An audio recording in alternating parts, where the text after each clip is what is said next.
Bismillahirrahmanirrahim. Assalamualaikum warahmatullahi wabarakatuh. Selamat pagi. Berjumpa lagi dengan pembelajaran Bahasa Indonesia di kelas 7. Untuk hari ini kita akan mempelajari materi surat. Hal-hal yang akan kita pelajari berkaitan dengan surat itu ada pengertian surat, jenis-jenis surat, bagian-bagian surat, dan contoh surat. Untuk video kali ini, Ustazah akan membahaskan pengertian dan jenisnya terlebih dahulu. Untuk bagian dan contoh, Ustazah jelaskan di pertemuan selanjutnya ya. Materi yang pertama tentang pengertian surat. Jadi, apakah surat itu? Surat itu adalah secari kertas atau media tulis lain yang digunakan sebagai tanda atau keterangan sesuatu yang ditulis atau yang tertulis. Pengertian ini Ustazah ambil dari KBBI ya. Nah, di sini medianya itu bisa kertas, bisa juga pakai media lain. Media lain itu contohnya apa? Bisa pakai email, bisa pakai Microsoft Word, bisa pakai PDF, dan aplikasi-aplikasi yang lain. Nah, itu masuk ke surat. Jenis surat itu ada dua, ada surat pribadi, ada surat dinas.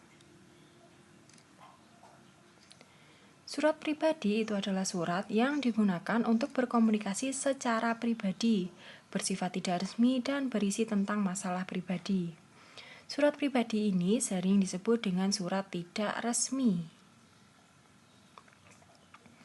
Sedangkan untuk surat dinas itu adalah surat yang digunakan untuk berkomunikasi secara resmi yang berisi hal-hal kedinasan.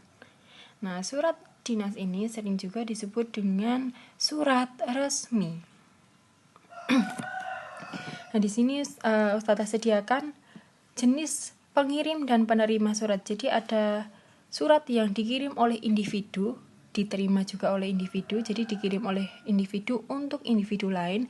Itu biasanya jenis suratnya jenis surat pribadi. Ada juga jenis surat yang dikirim oleh individu untuk sebuah instansi. Itu bisa berbentuk surat pribadi, bisa juga berbentuk surat dinas. Yang ketiga itu surat yang dikirim oleh instansi kepada seorang individu. Itu masuknya ke surat dinas. Nah, yang terakhir dikirim oleh instansi kepada instansi yang lain. Nah, itu masuknya surat dinas. Jadi kalau pengirimnya itu instansi, sudah dapat dipastikan bahwa surat tersebut adalah surat dinas. Lanjut, contoh surat. Contoh surat pribadi itu surat dari anak untuk orang tua. Nah, ini dari pribadi ke pribadi yang lain atau dari individu ke individu yang lain. Kalau yang kedua, surat izin tidak masuk sekolah. Kalau ini dari individu dikirim untuk instansi. Instansinya apa? Instansinya sekolah. Untuk yang ketiga, surat untuk sahabat itu dikirim dari individu satu ke individu lain. Sedangkan contoh surat dinas itu yang pertama ada surat pengambilan rapot. Itu dikirim oleh instansi kepada individu. Individunya orang tua atau wali murid. Yang kedua, surat lamaran kerja ini dikirim oleh individu kepada instansi. Yang ketiga, ada surat izin penggunaan tempat. Ini biasanya dikirim oleh suatu instansi kepada instansi yang lain. Materi selanjutnya tentang ciri-ciri surat. Nah, yang pertama surat dinas terlebih dahulu. Di sini menggunakan bahasa resmi. Kalau surat pribadi itu menggunakan bahasa tidak resmi.